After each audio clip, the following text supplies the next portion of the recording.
Bakıda tikinti şirkətinin yaşayış olan evləri sökməsini əks etdirən görüntülər yayılıb. Görüntüləri Əzizə Kərimli sosial şəbəkə səhifəsində yayıb. O bildirib ki, bugün Melissa Qrup tikinti şirkəti Yasamal rayonu 1-ci Alatava masivi Abdulvahab Salamzadə küçəsi 118B ünvanında söküntü işləri aparır. Söküntü zamanı daxilində yaşayış olan evlərdə ekskavator vasitəsilə dağıdılıb.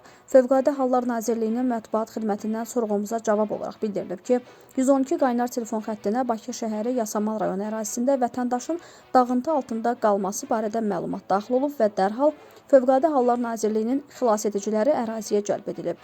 Əməliyyat şəraiti qiymətləndirilərkən dağıntı altında qalanın olmadığı Daxili İşlər Nazirliyinin mətbuat xidmətindən bildirilib ki, söküntü ilə bağlı ərazi polis orqanına daxil olan müraciət əsasında araşdırma aparılır.